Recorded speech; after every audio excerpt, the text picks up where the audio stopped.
네, 안녕하세요. GB투자자문 마경원입니다. 제가 지난 시간에 약속드린 대로 오늘은 하이힐드 채권을 좀 설명을 좀 드리고자 합니다.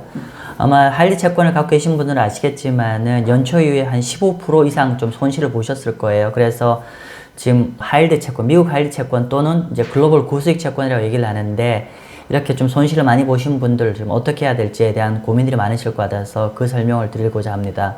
참고로 제가 하이힐드 채권 관련해서 저희 고객님들한테 말씀드린 마지막이 언제였냐면은 2000년 4월, 그러니까 팬데믹 터진 다음에 하이힐드 가상금리가 1000bp 넘어갈 때 제가 그때 하이힐드를 오히려 지금 투자할 시점입니다라는 말씀을 드렸는데요. 그 이후에 지금 처음 찍은 것 같습니다. 아무튼 시장 상황에 어떻게 판단하고 어떻게 대처해야 될지 좀 설명을 좀 드리고자 합니다.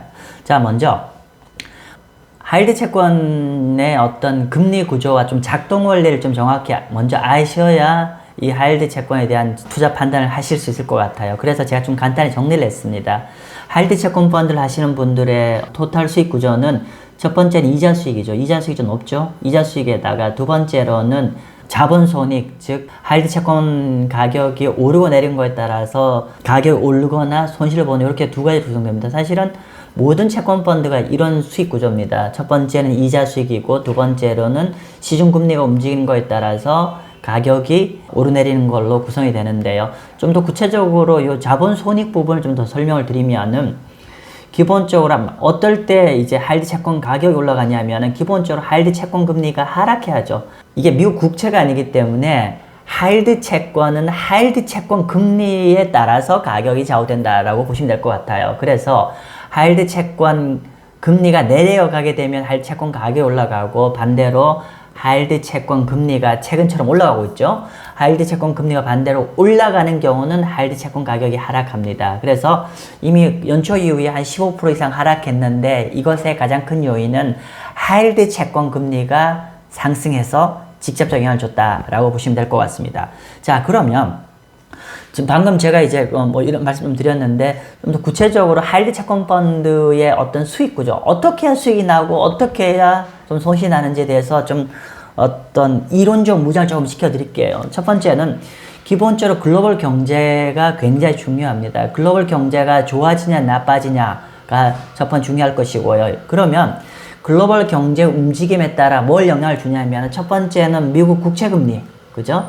미국 국채금리가 매크로 거시경제가 좋아지냐 나빠지냐에 따라서 미국 국채금리가 영향을 줄 것이고요. 두 번째는 하이힐드 가상금리. 가상금리는 시장의 매크로 리스크 프리미엄이죠. 따라서 경제가 움직이는 것에 따라서 국채금리가 움직일 것이고 두 번째는 가상금리가 움직일 것이에요. 그래서 이 두 가지 금리가 움직이는 그 결과로 하이힐드 채권 금리가 결정이 됩니다. 그래서 미국 국채금리와 하이힐드 가상금리가 움직이고 그것의 합으로 하이힐드 채권 금리가 움직이게 되고 이렇게 하이힐드 채권 금리가 올리게 되면 결국은 방금 위에서 언급하신 대로 하이힐드 채권 가격이 올라가는 거죠. 다시 한번 정리할까요? 글로벌 경제가 움직이고 그 글로벌 경제가 움직이는 거에 미국 국채 금리와 하이힐드 가상 금리가 움직일 것이고 이 두 가지가 움직이면은 결국 하이힐드 채권 금리가 움직일 것이고 이렇게 하이힐드 채권 금리가 움직이면 결국은 하이힐드 채권 가격이 움직인다라고 보시면 될 것 같습니다. 그러면 계속 제가 말씀드리고 있는데 그럼 하이힐드 채권 금리는 어떻게 구성되는지 사람들이 많은 분들 요즘 하이힐드 가상금리는 알고 있는데 사실은 좀 더 하이힐드 채권 펀드의 수익과 채권 가격 수익에 가장 직접 영향을 미치는 건 하이힐드 채권 금리입니다. 그래서 하이힐드 채권 금리가 어떻게 구성되는지를 보면은 기본적으로 미국 국채 금리와 하이힐드 가상 금리 이 두 가지로 구성이 되어 있죠. 그래서 제가 위에 여기 언급해 드린 대로 이런 겁니다. 기본적으로 하이힐드 채권 금리의 구성 요인이 첫 번째는 미국 국채 금리, 여기에다가 추가적인 가상 금리의 구조입니다. 따라서 이 두 가지 움직임, 미국 국채 금리 움직임과 가상 금리 움직임이 결국은 하이힐드 채권 금리를 결정짓는다라고 보시면 될 것 같습니다. 자, 그러면 최근 한 연초 이후에 이제 이게 하이힐드 채권 금리입니다. 가상 금리가 아니라 하이힐드 채권 금리입니다. 하이힐드 채권은 최근에 한 연초 이후에 한 15%에서 한 18% 정도 하이힐드 채권 펀드가 손실을 봤는데요. 그 이유는 뭐냐면 이렇게 연초에 하이힐드 채권 금리가 한 4.2%에서 최근에 하이힐드 채권 금리가 거의 한 7.5 내지 7.6까지 올랐어요. 그래서 연초 이후에 하이힐드 채권 금리가 350bp, 즉 3.5%가 올라서 결국 하이힐드 채권이 그렇게 깨진 겁니다. 그러면 하이힐드 채권 금리가 이렇게 움직였는데 그러면 하이힐드 채권 금리가 왜 이렇게 움직였는지를 보려고 하면은 아까 제가 구성 성분인 미 국채 금리와 가상 금리를 또 뜯어보면 좀 더 자세히 알 수 있어요. 그래서 먼저 미 국채 금리 뭐 아시는 얘기죠? 최근에 연초 이후에 미국이 국채 금리가 한 1.4%에서 최근에 거의 한 3.0까지 올랐죠. 그래서 결론은 연초 이후에 지금까지 미국 국채 금리가 한 1.5% 올랐어요. 그죠? 1.5% 올랐고, 두 번째로 하이힐드 가상 금리. 하이힐드 가상 금리는 연초 이후에 3.0에서 맞나요? 제가 갑자기 헷갈리네요. 3.0에서 거의 5.0까지 올랐어요. 즉 한 300bp 전후에서 500bp까지 올랐어요. 그래서 여기 잘 안 적어놨는데 지금 하이힐드 가상금리는 연초 이후에 200bp가 올랐습니다. 아까 제가 다시 한번 정리해 볼까요? 조금 전에 말씀드린 대로 지금 하이힐드 금리가 350bp가 올랐다고 했는데 이 350bp가 오른 원인을 세부 항목별로 나눠 보면은 베이스가 된 미국 국채 금리가 1.5%가 올랐고요. 그 다음에 하이힐드 가상금리가 또 2%가 올랐어요. 그래서 국채금리 1.5 그리고 하이힐드 가상금리가 2% 올라서 합쳐서 3.5%가 올랐습니다. 그래서 최근에 하이힐드 채권 가격이 그렇게 많이 하락한 요인입니다.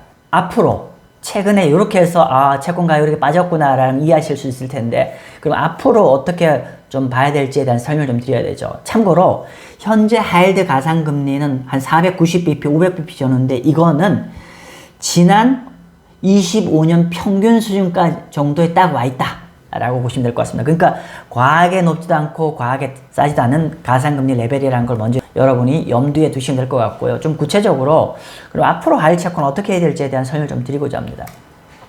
자, 첫 번째는 결국 제일 중요한 거는 하이힐드 채권이 등급이 낮은 채권이지 않습니까? 그러면 등급이 낮은 채권의 위험도라는 건 결국 하이힐드 가상금리잖아요. 따라서 결국 우리가 하이힐드 채권을 앞으로 보유해야 될지 말아야 될지를 결정할 때 국채금리도 있지만 더 중요한 거는 가상금리잖아요. 그러면 가상금리가 앞으로 어떻게 될지를 우리가 좀 예측하는 게 제일 중요한 작업일 텐데요. 그래서 참 쉽지는 않은 얘기지만 그래도 한번 예측을 해보도록 하죠. 어떻게 하냐면 일단은 기본적으로 하이힐드 채권이라는 게 자금을 저리로 조달한 채권이기 때문에 기업의 대출 조건이 굉장히 긴축으로 가는지 아니면 좀 약간 완화로 가는지를 체크하면은 그것에 따라서 하이힐드 가상금리 영향을 받더라라는 걸 확인할 수 있고요. 자, 요 지난 25년인데요. 요거는 과거의 미국의 경기 침체 구간입니다. 요 그레이선은 과거 미국 경기 침체 구간인데 그리고 요게 이게 무슨 색깔인가요? 약간 옅은 갑자기 옅은 보라라고 해야 되나요? 약간 분홍이라고 해야 되나요? 이게 하이힐드 가상금리입니다. 그래서 요쪽이 하이힐드 가상금리라고 보시면 될 것 같고요. 이쪽에 진한 색깔, 요 진한 색깔에 요거는 뭐냐면 은행에 대출 심사하시는 최고 책임자한테 서베이를 했습니다. 그래서 여기서 서베이 결과 이렇게 보면 아래쪽으로 내려갈수록 대출 기준을 향후에 좀 완화해 주겠다는 얘기고요. 위로 갈수록 대출 기준을 강화하겠다는 얘기입니다. 근데 재밌는 건 이 서베이의 결과가 하이힐드의 방향하고 거의 가상금리 방향하고 거의 같습니다. 볼까요?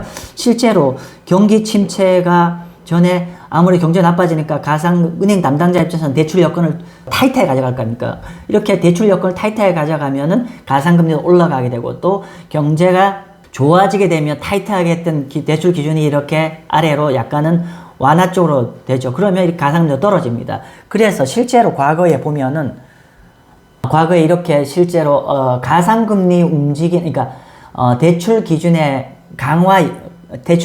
어떤 방향에 따라서 결국 하이힐드 가상금리도 같은 방향으로 갔었어요. 그죠? 그래서 은행권의 어떤 대출 기준의 강화 여부를 가지고 하이힐드 가상금리 향배를 예측할 수가 있습니다. 자, 그런데 최근에 사실은 지난 2년 동안은 엄청나게 이렇게 마이너스 쪽에 있었죠. 이렇게 보실까요? 이쪽에 마이너스. 엄청나게 미국의 대출 기준이 완화 모드로 갔는데 최근에 굉장히 좀 점진적으로 악화돼서 이제 똔똔입니다.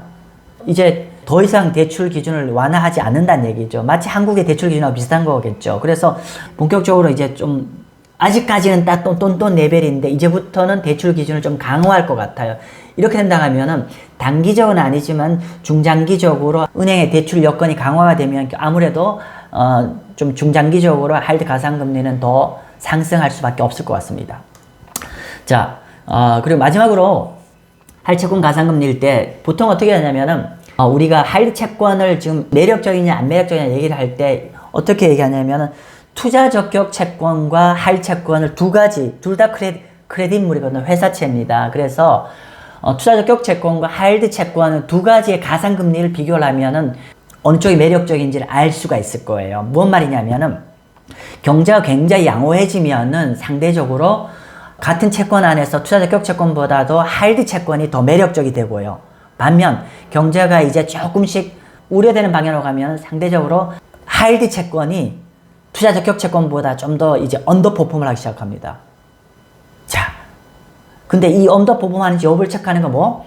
여기 IG가 투자 적격 채권인데 투자 적격 채권과 하이리 채권의 가상금리의 방향을 보면 알 수 있어요. 한번 볼까요? 이쪽이 짙은 색깔이 투자 적격 채권의 가상금리입니다. 이쪽 왼편을 보셔야 되고요.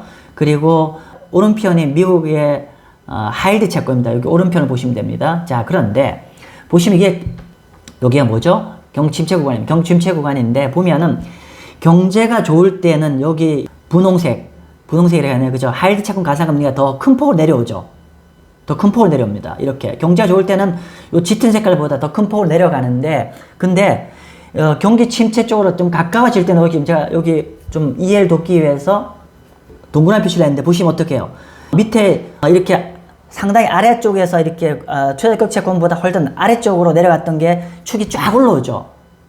그죠? 오히려 그러면서 이때는 오히려 이제 투자적격 채권보다 하이리 채권의 어떤 가상금리가 딱 더 위로 올라갑니다. 즉 이것의 이야기는 뭐냐면은 이렇게 상대적으로 경기가 좋을 때는 그만큼 하이리 채권이 투자적격 채권보다 가상금리가 더 큰 폭으로 변동폭이 내려가기 때문에 매력적이고 반면 이제 경기가 조금씩 둔화가 되면은 투자적격 채권보다 하이리 채권의 가상금리가 더 빨리 움직이기 때문에 상대적으로 하이리 채권이 투자적격 채권보다 언더퍼폼 성과가 부진해지는데 근데 이번 달이 그랬어요.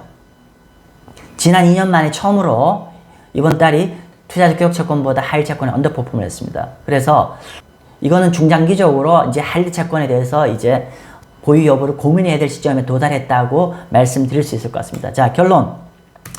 일단은 하이리 채권 시장을 먼저 간단히 한번 말씀 좀 드리면 제가 하이리 채권 시장을 볼 때 두 가지를 봐야 된다 했잖아요. 첫 번째 국채금리. 국채금리 최근에 단기적으로 한 3.2까지 갔다가 2.8까지 갔는데 단기적으로는 오버슈팅해서 갔기 때문에 저희가 판단하기에는 단기적으로는 아무리 시장이 좀 안정화되면 국채금리가 현재 레벨에서 크게 올라가진 않을 것 같아요. 이미 금년에 미국 FRB 금리가 2.5에서 2.75까지 올라가는 거를 국채 시장에서 상당 선반영되어 있기 때문에 단기적으로는 보합인데 근데 한 1년 이상을 본다고 하면 저희는 국채 금리가 현재보다 더 올라갈 것 같습니다. 자, 그러면 중장기적으로 보면 국채 금리가 좀 더 올라갈 것 같다. 그죠? 단기적으로 내리지만은.